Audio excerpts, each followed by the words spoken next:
Professor Jane Watson is a Professor Emerita from the Faculty of Education at the University of Tasmania.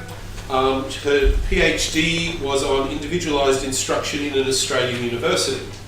She's had 11 PhD students, if not more since, anyway. And she's been on chief investigator on 20 different large and small research grants given out by the Australian Research Council, which is very phenomenal. She's got 165 papers in refereed research in professional journals, and she concentrates her research on statistics education.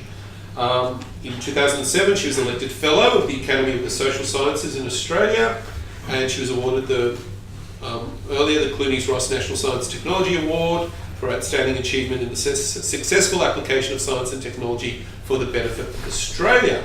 2007, she won the National Literacy and Numeracy Week Ministers Award, and she's also been awarded the inaugural Mathematics Education Research Group of Australasia Career Research Medal. So let's welcome Jane.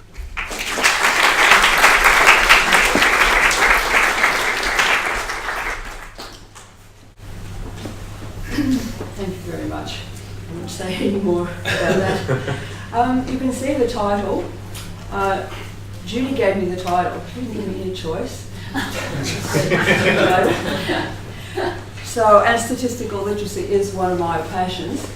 And because she said lessons, we're going to do 3 lessons.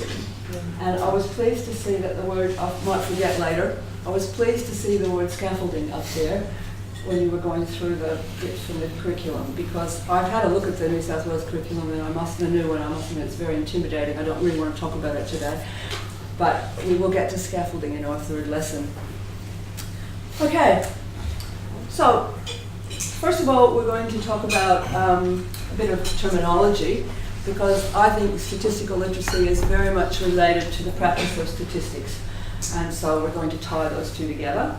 And then the first lesson we're going to look at is on questioning and investigating a claim, which is a statistical literacy issue, and some of you helped with that already. And then we're going to look at a lesson for informal inference, which is at times inference itself a very controversial topic in terms of what we should be teaching students at the senior secondary and the university level. And then we're going to scaffold a lesson for building some student understanding and how we might actually go about doing that. So we're going to start with the terminology. And historically, the first definition I can find of it comes from Catherine Wallman, who was actually president of the American Statistical Association in 1992-93. And you can see this is for adults in society, what it is that we would like. Critically evaluate statistical results and make contributions to statistical thinking. And what she talked about was public and private, professional and personal decisions. And this is certainly what it is that our aim is, at least my aim is, for part of the school curriculum. But Idogol added more to this in his definitions, which came a decade later. They also need the ability to communicate their reaction to such statistical information. Not just sit there and say, is it true or isn't true, but to be able to argue and to have opinions and about the acceptability of these sorts of things. So what about school? Well, confess this is my definition. To me, it's the meeting point of a chance and data curriculum, because that's basically what we as teachers have to deal with. But it is that relationship with everyday life, and that's part of maybe why you invited me here, I'm not sure. And it involves unrehearsed context, not what we read in the textbook yesterday. Spontaneous decision making, but then general knowledge that we also have to have. We can't just say, did I learn it in the textbook? And then some critical literacy skills. So what this implies is, knowing the tools. Do you know which average we're talking about? Knowing those tools in context. What does it mean when I'm talking about house prices to talk about averages? And then being able to assess the claims that are made in the newspaper. Is 5% meaningful or not if I talk about a 5% rise or a 5% fall? It does not say, my definition, be able to do the investigation yourself. And of course, when we get out there, we can't do the investigation ourselves.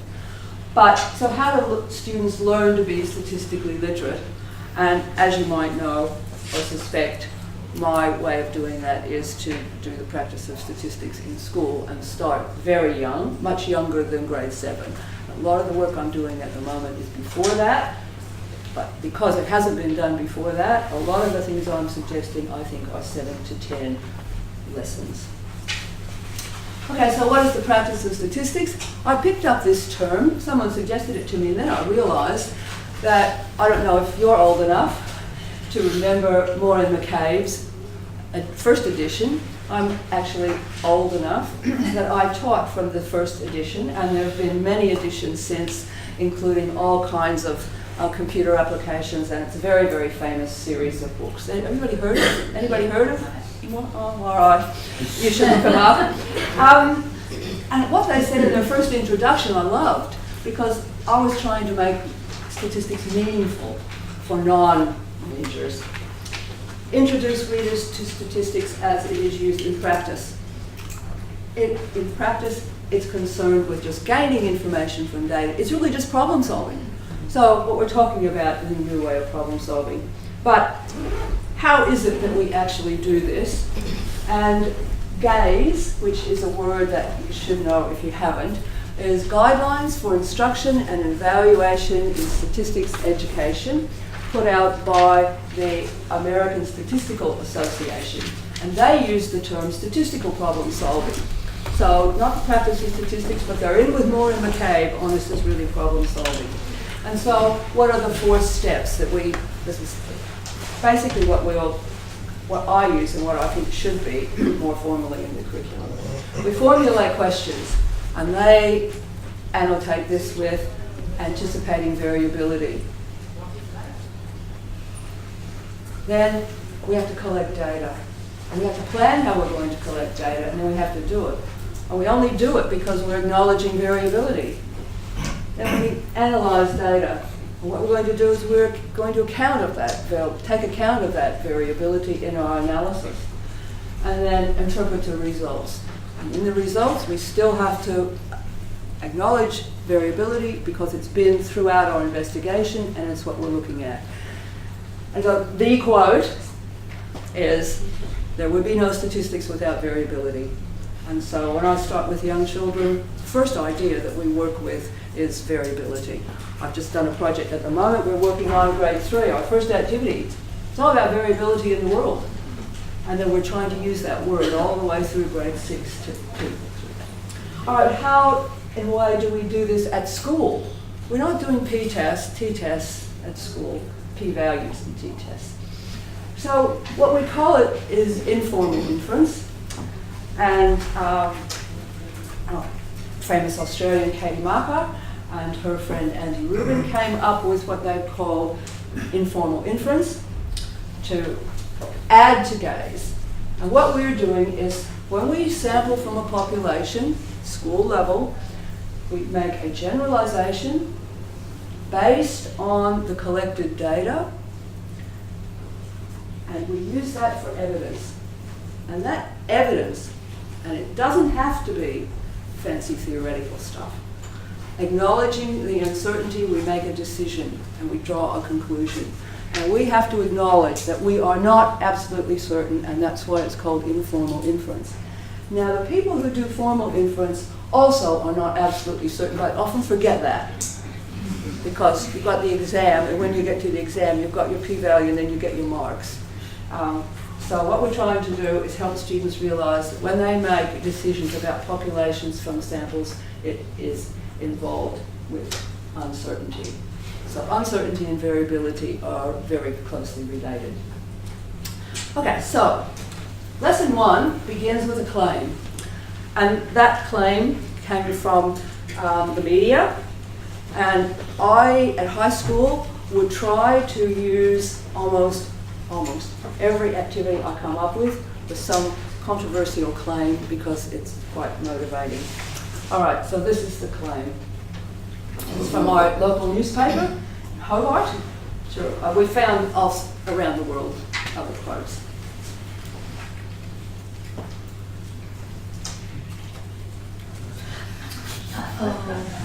There's a lot of people in the room with brown eyes. That's right. Do you guys think you have faster reaction times than the others? We're going to find out in a minute. Well, in the school, what does it say? It says that the blue-eyed people, lighter-eyed people, sparkle academically. Well, unfortunately, in the classroom, I'm not going to be testing that, am I? How am I going to do that? But reaction time, that's easy, because some of you have already done it today. All right, so how do I take the practice of statistics and use it here? Well, I have a question. And I've said it for you people, do brown-eyed students in grades 7 to 10, or you could do 12 as well, I would, but focusing on 7 to 10, have faster reaction times than students with other coloured eyes? So again, we're acknowledging variability in human characteristics. It's there. All right, we're going to collect data. We're going to collect data. Well, first of all, I'm going to show you when I collected data from a class and what happened. Then we're going to go to the Census at School site with the Australian Bureau of Statistics. And luckily today, we're actually going to look at your data. And this is going to be me, as you, as a teacher, because I don't know what the data are going to show. And this is what happens as a teacher. And one of the things I find working with pre-service teachers is we're maths teachers. I was a maths teacher. I worked with engineers for years, and I knew every answer to every question before I went into the tutorial, and I knew I was going to argue with them, blah, blah, blah. In data, you don't know the answer before you go in. So what are you going to do if the answer doesn't come out the way the hypothesis says it ought to, or how you want it to, or the sample size is wrong? And this is one of the issues with the chance and data part of the curriculum. Anyway, we'll see in a minute. Then we're going to analyze the data, and we're going to compare two distributions of people with brown eyes, and in this case, people with other colored eyes. There weren't enough of you to have all the different colors of eyes. And then we interpret the result, and we have to discuss the uncertainty of the decision based on the evidence. And again, variability will be in the data we analyze, and we'll have to acknowledge variability in our conclusion that we reach. Okay, so data collection method. And one of the ones that I've used with students, and you may know of it, is the ruler drop. And you know, you have somebody's nodding, you have a ruler and you drop it, and then you see how many centimeters, and you use distance as a measure of speed. And you have to explain that, but it's interesting because it's a different measure that we use for a particular reason. But we're not using that one today, because then in the same activity, I get students to use another method, the one that some of you would have used today. And then I see which one they think is more accurate, which one is more reliable. And believe it or not, they will believe that from their experience, and the dropping rulers in grade 6 can be messy anyway, the reaction time is a lot more accurate. Okay, so if you didn't see this before, you just press start, and then you wait and you put your mouse over the stop, and as soon as the little object appears, you click stop and then you record it. And so that was how you can record reaction time. All right, so now part of data collection is sample size. And classes vary, so you have to be prepared. And I'm showing you this. This is absolutely two real data sets. What are the problems with my data set? Might be the same as here. This is Brisbane School, next to the University of Queensland. Lots of foreign students at the university, many students from other parts of the world. And so there were lots of students with brown eyes and not very many students without brown eyes. So, does that matter? Well, at first, the students, it doesn't matter, because look at the first class. If you look at the means, the other students are faster than the brown-eyed students. So they're saying, ha, ha, ha. And on this class, Well, there's a lot more spread, but their brown-eyed students are a little bit faster. And of course, there are lots of issues here with decimal points that I don't have time to go into today, but how much of a difference is a difference, and all the just huge things that you can talk about this. So you have to be prepared to say, well, what do we do next in this particular situation? And what we hope is we're going to talk to the students about where could we get other data that would be good data, that would actually be less variable perhaps in that respect than our class. And so what I do is go to the ABS and have the students go themselves, we can do that in the classroom, and collect their own data. But what that means is you have students working in groups and you've got 10, 20 different samples, and they've all got different samples. And so there's huge variability, everything you do in statistics. So this is one that I collected just the other day when I was preparing for this. And I did it honestly. I just picked a random size of 30 for a class, and I picked data from grade 7 to 10 students. Because in the ABS site, once you get there, you can make all kinds of choices. And that came out pretty good for me because there were no huge outliers. And the balance was 16 people with non-brown eyes and 14 people with brown eyes. And so that was and in this particular case, the non-brown-eyed students were quicker, and so the class. But of course, in a class, you're going to get some with brown-eyed quicker, some with other-eyed quicker, and so then you have a question about, what your sample size ought to be. All right, so now here's where and if you don't know Tinker Plots, you should. You can find Tinker Plots at tinkerplots.com.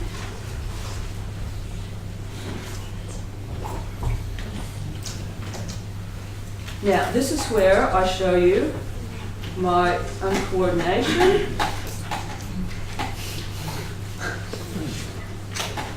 Whether I'm nervous or not, 51 of you did this for me on the way in. And I have no idea what this is going to look like, except that we did colour it. It was Aaron who helped me work out the colours. So I coloured the brown-eyed ones brown and the other-eyed ones blue. What do you think? Are they more brown-eyed or non-brown-eyed? More brown. Obviously more brown-eyed. Okay, so what we do here is we just look at the reaction time, that on the horizontal axis. All quite familiar with doing this in one way or other. Ooh, there's an outlier. I don't know if you want to put your hand up. No.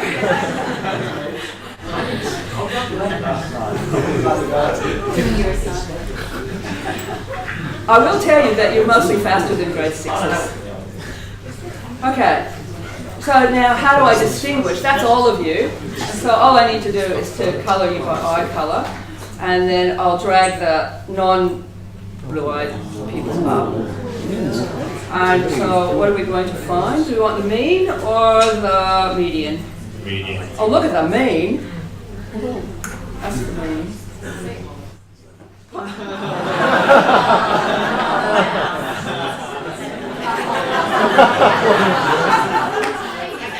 I didn't know.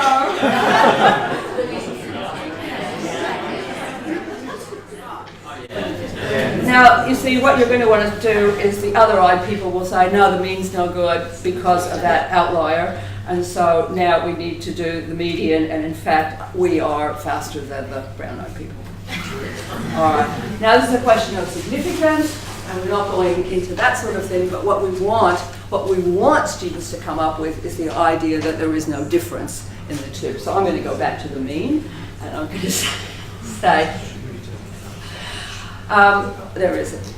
Now, there are a lot of issues in this data set. Sample size is one. What is the sample size? We had 15, so we had twice more brown-eyed people. So we might ask questions about, do we need to find a sample where they are equal? There are lots of issues associated with this. But what I wanted to show you was that as a teacher, I didn't know what was going to happen. I don't care what happens, because I can make something of it and we can go somewhere from it. So now I just have to be smart enough to go back to where we were.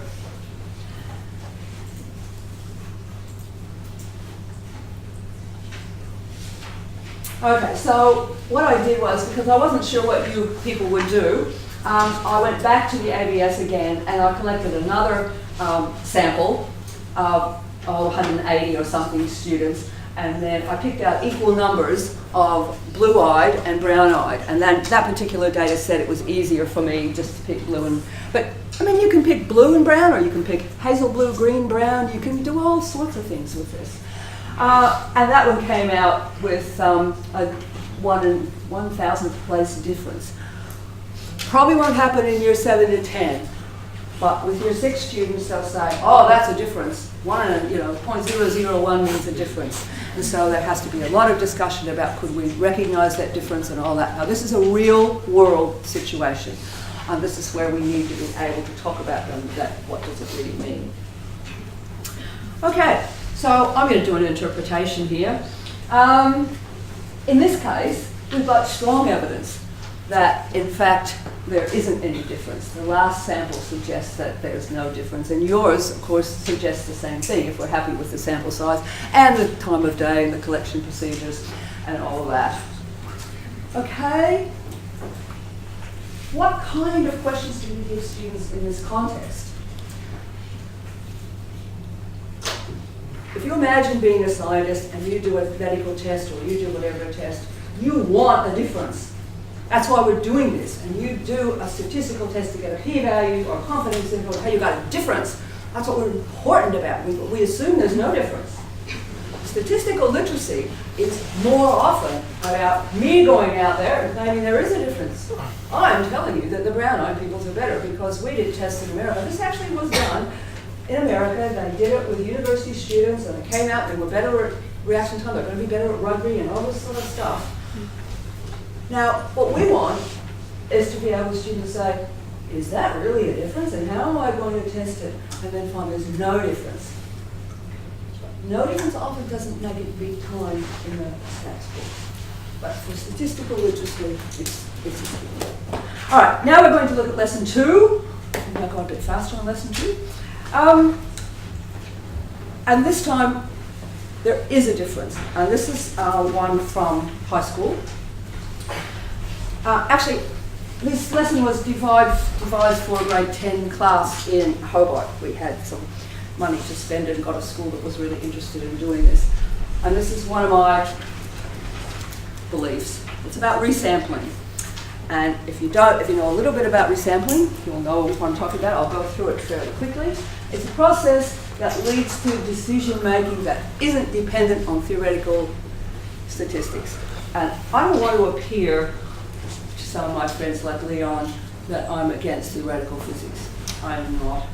But I think at school we can do a lot better by making things concrete.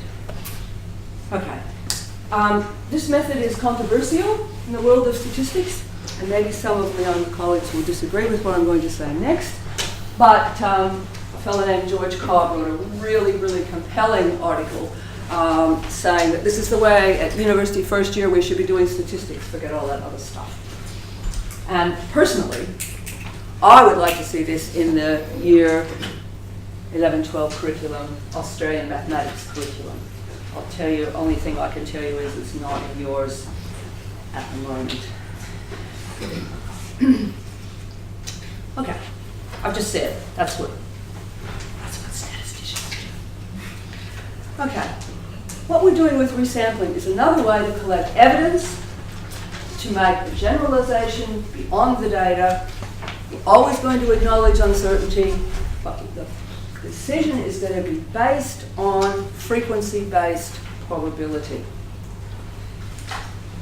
So, what we are doing is we take our data and we randomly reallocate it in some way. And what we're going to do is, again, look at two groups, like we did for the eye color, but a different context. And then say how the results we analysed. So the process has two groups. We have data where we have some kind of result, and we take that data and we reallocate it randomly to the two groups. And we calculate the same statistic again, and then we say, how often is this more greater, the distance, the statistics further removed from what we would expect than what we got when we did our particular experiment. I don't think I've said that very well. Hopefully it's going to come out when we talk. Okay, so this is what we did in our grade 10 class. And this actually came from an activity suggested by Mike Shaughnessy in the US. Is it easier to memorize meaningful words or nonsense words? Now, I'm sure we would all sort of agree that it's, so sometimes, if you're testing something that you think is true, why bother? Or even a medical thing if you're sure it's going to cure people. So we did this, and what we had was we had 20 meaningful 3-letter words and 20 nonsense meaningful words. And the students had to work out a fair test, this is part of science if you like. How are we going to test whether we can memorize one group better than the other? And so basically what I'd done is I'd taken words like dog, but then I had, or cat, and rearranged the letters. So the letters were pretty much the same, but the words were nonsense or sensical. So they decided that they would each have, I can't remember if it was a 1 minute or 2 to memorize the words, then they would turn the sheets over, and then they would have 1 minute to write down as many as they could remember. And then they were quite good. They said, yeah, but we can't all do this one the same way.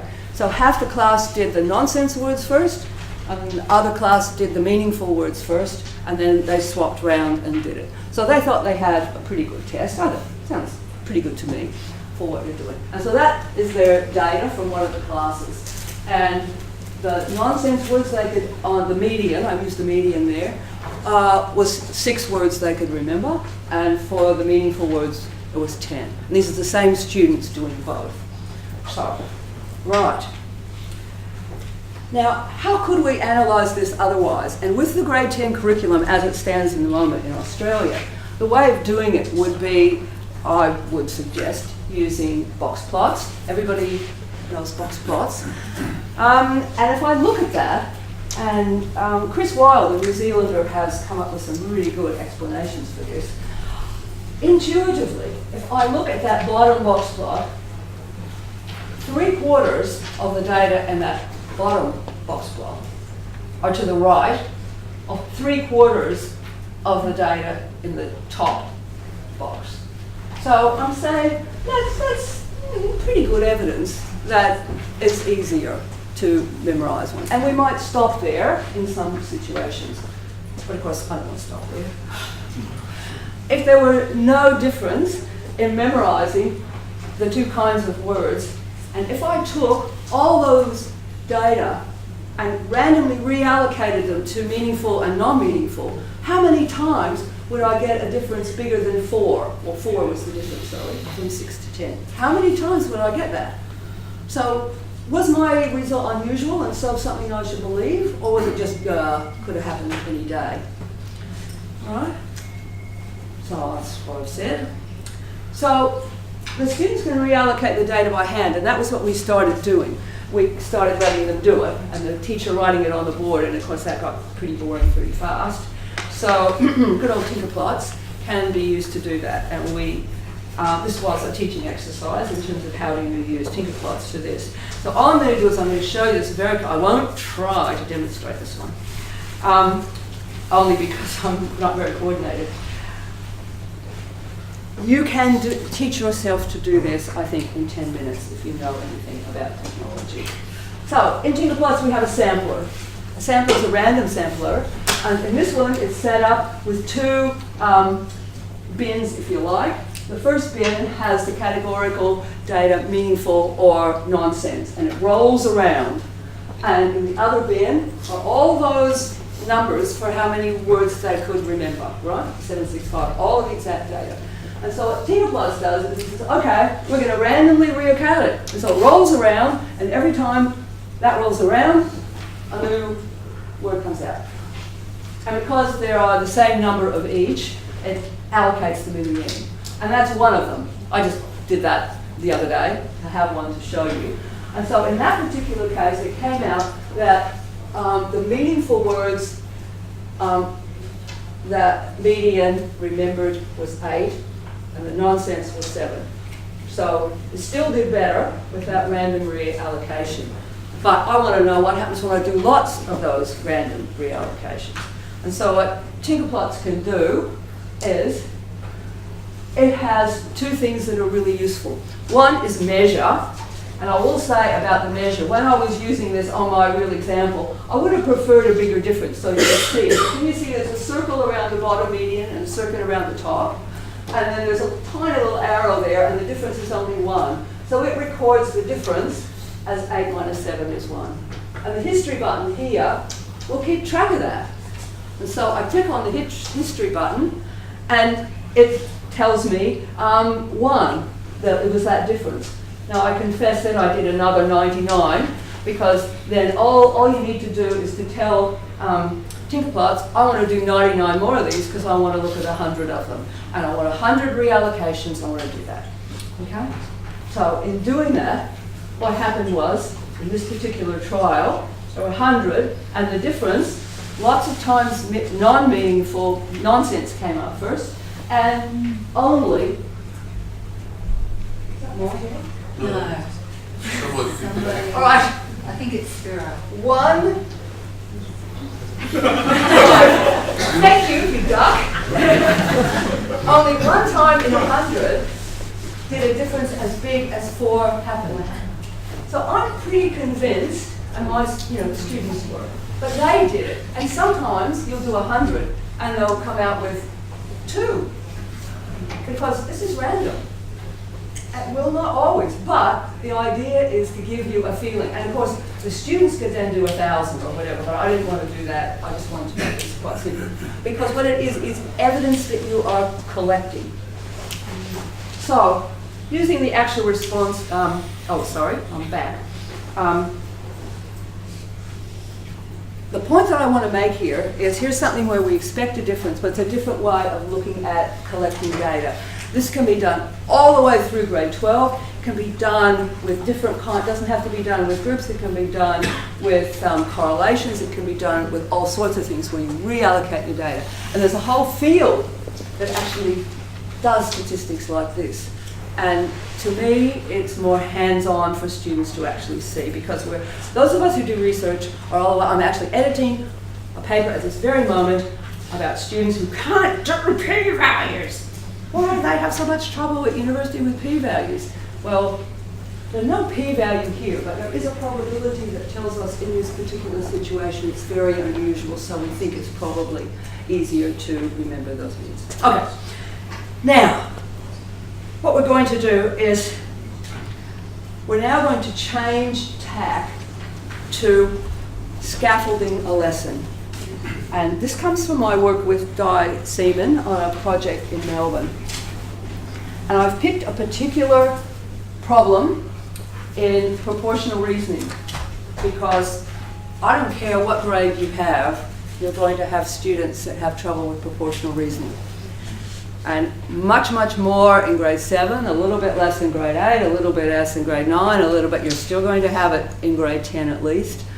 And maybe in grade 11, if you're doing the life skills one, whatever it is, you're still going to have this issue. So one of the temptations that you always have is when you ask them a question and solve a problem and they don't do it right, when do I start telling them the right answer? And how long do I go in terms of trying to scaffold them? And this is what Di is really on about in her project, which is middle school 7 to 10 project. We don't want to just walk in and say, right, you got it wrong, blah, do it like this. We want to think about it. So what I've done is I've gambled, and I've tried to pick a problem that I think is a statistical problem in some sense, although it's really a proportional reasoning problem, and ask about how help students find the evidence to answer the question the way we want them to. So I'm going to show you a problem, and I want you to think about what you can do to help students solve this problem. And what would we respond to this as teachers without just saying,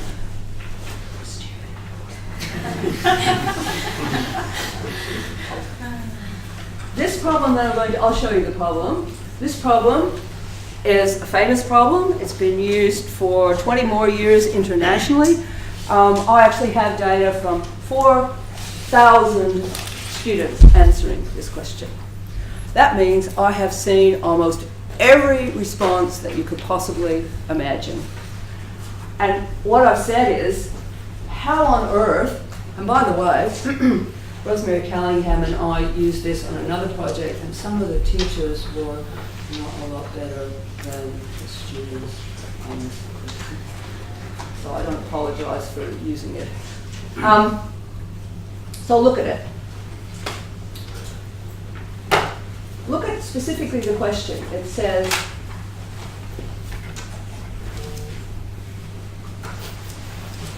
I can't even read it, but people for this sample, that's what I want you to see. What we're questioning is, for this sampling, is there a relationship between lung disease and smoking? So, everybody got the answer? What will your students say to this? I want you to jot down or whisper to your neighbour, what are your students going to respond to this question? Jot it down. What are they going to say? Yes, no? And of course it says explain. It says explain. Okay, you're much better at talking to each other. I expect it. So we're going to have to just, I want you to do this a few times, and I don't want Judy to get upset with me. This is my class. I have a lovely colleague named Sue Stack in Tasmania, who's a great artist.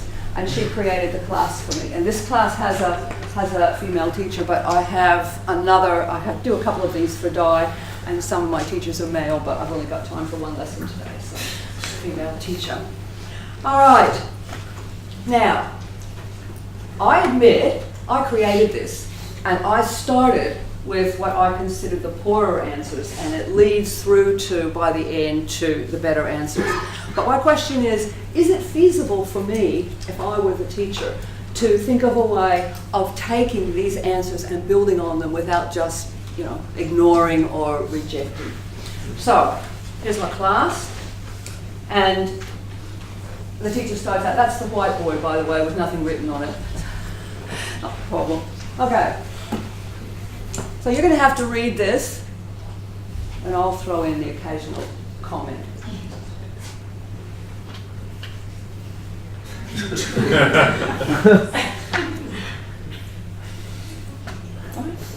No question. We know. Most of us sort of agree. So here's my teacher. Okay, so here you are at the very beginning. What are you going to say? Again, you've got 10 seconds to tell somebody near you or think. What? What am I going to say now?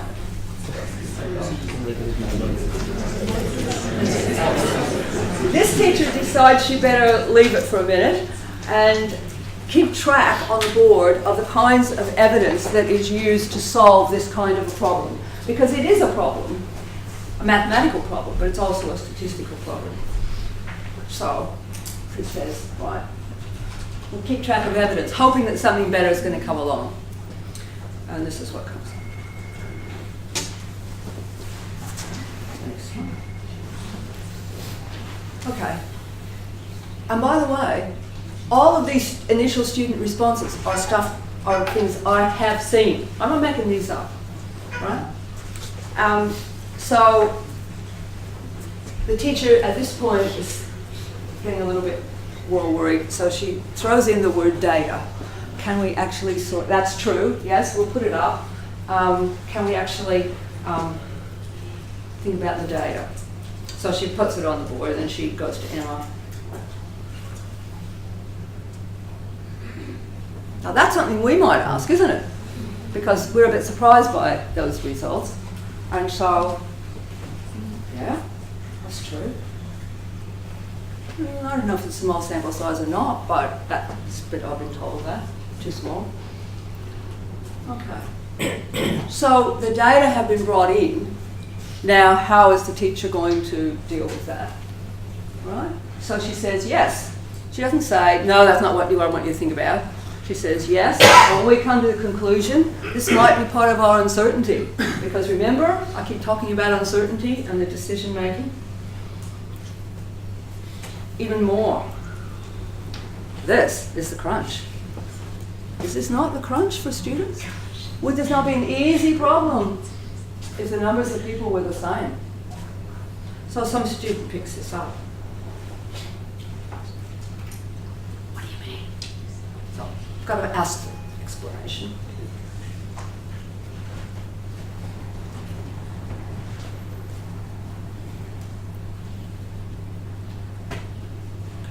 Kids are going to be nodding to that because that's something that a lot of them are going to see. When we had this survey, a lot of students said things like that. Right? Can anyone suggest how? How are we going to do it in this situation? All right, this is the crunch because the unequal totals are what makes this a proportional reasoning problem. So, my teacher, because I know lots of other answers, decides to let the discussion go a bit further. Because she asked this question, what could we do? And here are some other things that students suggested we could do. And I have changed this wording a little bit because I've made the students say, well, what we could do, whereas I've had responses that say, you can't do it because you have to need another 50. So I just want to keep telling you that these are real, but I have put them in a classroom context. Right? Now this said to this, but if you did it, you don't know what they're going to be. What could they be? They could make it a little different. No one. My teacher goes, no one. But can't we do this without extra 50 people? And I've got lots of solutions that did that are going to worry you a little bit. Okay. So she goes to Mason, and Mason says, yes, it is dependent because look, 90 people smoke out lung disease. So it's true. It's absolutely true. Is that the only evidence you looked at? Because the teacher's going, oh my golly, I looked at those numbers, what was I going to do? And he said, well, no, it's the biggest one. So not counting the others, ignore the others. I mean, right. This is a common answer that we've got on these surveys. Really common. But this is another one that comes out. But no, still, people get lung disease who don't smoke. So I disagree. It's not related to smoking. So that person looks at another single number. Another class one says, I agree with her because I looked at two numbers. All right. I looked at the 60 no smoking and the 60 smoking, and because they said no, they are the same, therefore it's not dependent. Arguing against this is not trivial. How do I do this in the classroom? How do I scaffold? Okay, you've looked at two, right? But is that enough? This is where what if comes in. And what if is really important, I think, as a teacher. And so this, my teacher has discovered to say, what if I looked at your two 60s, but what if the others were 0? What would that mean? And the bright student says, well, it would be the opposite. Lung disease would depend on not smoking for that. So proportional reasoning is not trivial, and putting in two-way tables with a context which is familiar to us. Okay, and now we come back to, I can't remember which student this is, but I compared that column. And more people have lung disease from smoking than not. Therefore, I agree with Mason. And Mason only looked at one number, or I've looked at two, therefore, must be true. But then we come back to whoever it was who said, but you can't do that because the total smoking is bigger. So I've got a class trying to help each other with this situation. Okay, we're back to the issue raised by Madison. But how can we do it when the numbers are not the same? What is it we're going to do? There's one more person, and this is one. Okay, well, he just says, well, look at the bottom. More people have lung disease than don't, therefore, and I've got lots of answers like that too. Students only look at the bottom and they say, right, 150 to 100, that's it. But then Madison comes back with, they've got to have the same number if we're going to compare it. This is the most complicated problem I've ever analysed, by the way, for the research. How are the students seeing this? How can I get them on the right track? Now, what would you do next? Now, I'll tell you what my teacher's going to do, just a little hint. My teacher's going to try to think of something else that's simpler that she can introduce the proportional reasoning with. So think about, can you talk to your neighbour? I'll give you 10 seconds, 15. What would you do at this point? How can you think of another example that could introduce the ideas that we want for proportional reasoning, but it isn't as complicated as this? So, have a think. It's one of the traps that I have in, because Judy told me to do lessons. If this were a workshop with 20 people, we'd all be sharing what we were thinking, and I really apologise for the fact that we can't do that. But this is what my teacher decided to do, and I would love to talk to you at morning tea about, or whatever, about what you would do in this situation. So it's just my idea. Okay, so we have different totals in rows and columns, and so we've got to cope with that. Is there any way we have of comparing these different size sets? So she goes to say, I'm going to look at tests, right? Suppose we had a test and you scored 65 out of 100. On the next test, you scored 40 out of 50, which is the best result. Now, my guess is that most students will think they did better on the test out of 50. Is that true? Is that true? If we're truly, saying that? And I'm hoping that's true, because my student said, the second one, of course I do better on that one. And the teacher says, why? And he says, so this particular student says, well, 40 out of 50 is 8 out of 100, and then it's helped by Emma, who says, obviously 80% is better than 65%. Because I think percents are something that students, because of testing and all kinds of things, are pretty familiar with. That's why I chose that. You might choose something different, and that's great. These are just ideas. Okay, so how does this help us? And this is one of the answers that I obviously got. The people who smoke have the same percentage of lung disease as the people. Oh, sorry. I'm not saying that right, because she has to ask percentage of what? Percentage. The people who smoke have the same percentage as the people who don't. Of what? And this is where we have to keep asking the students percentage of what, because we're always doing part wholes, and often students will not keep doing that. So you would realise that that's true. So the teacher says, of course, for the other students in her class, well, how did you do it? And so she says, well, I looked at the rows, and 90 out of 150 and 60 out of 100, they were both 60%. So the smokers have the same percentage of lung disease as the non-smokers. So you used 4 of the cells to make a decision. And to make a decision based on the maths, you have to use information in 4 of the cells. You can't get away with 2, you can't get away with 1, if that's the way you're going to do it.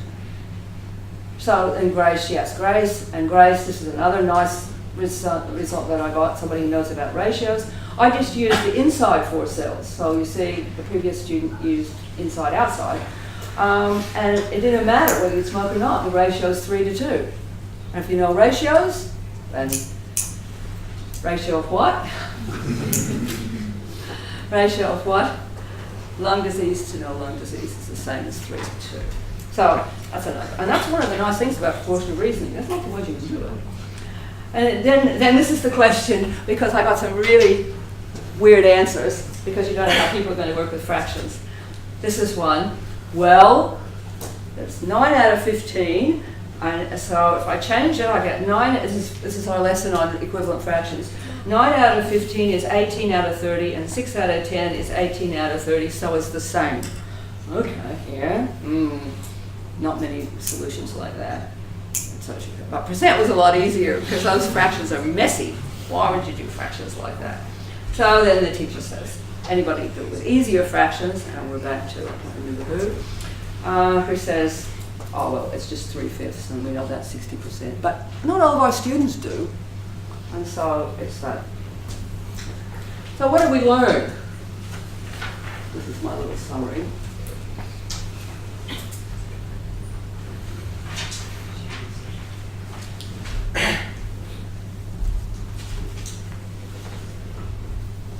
Argument.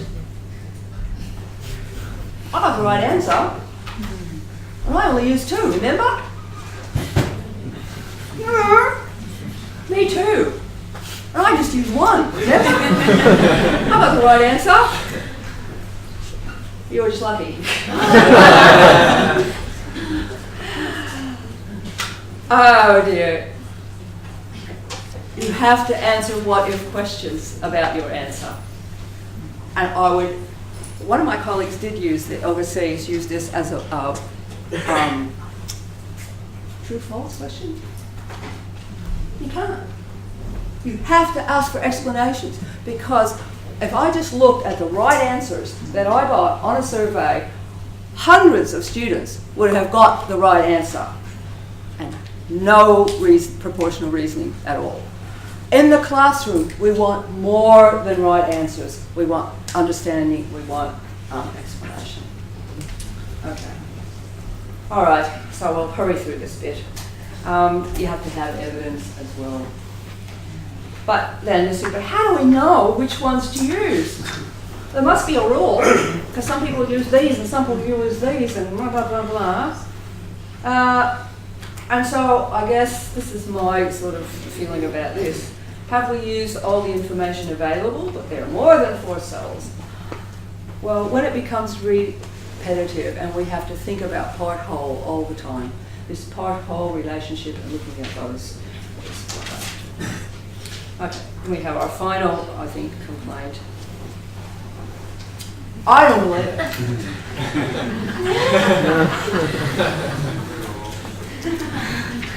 And I have to confess that the Spanish lady who made this up made it up, of course. But this is a maths problem. But it's still very convenient to use. Okay, so she says yes, and now we're back to talking about our sample, asking questions, acknowledging variability at the end. Really, we would ask about the sample. But every investigation we do, we have to ask. We have to ask how I collected your data this morning, how my brown-eyed students in Brisbane, now there were more rather than less. That's statistical literacy. All the way through, what we're doing is being able to ask questions and think. Okay. My thing is, where do we stop spending time? That would have taken, if I'd given you a lot more time, this would have taken a lot more time to think about what you do, and then you have to make that decision on the run in the classroom with a problem like this, or many of your problems, and I think statistics is one of them. But again, it's a justification that counts. So, very quickly, Judy said do 3 lessons. Well, what are my lessons within a lesson? I'm hoping that the first lesson is about motivating statistical literacy through the practice of statistics and giving students claims that they can actually test themselves, like the brown-eyed one, and I've got a few others. That's building that, so there's a good reason I should be learning how to do this. And then lesson 2 is, in many cases, we can make inference a lot more concrete for older students. It doesn't have to be just wait until we're going to give you some theory. And then the last one is about how do we scaffold, how do we actually try to do a lesson, and it might take us longer. And then, and Brad, I have to pull it, how much time do we have? Is it better doing this than just telling them the answer? Or should we just go to the answer at the end and say, this is a table, it's a two-way table, you use percentages of proportional reasoning and ratio, and if you do this, you got it, now, next question. All right? So, there we are. Thank you.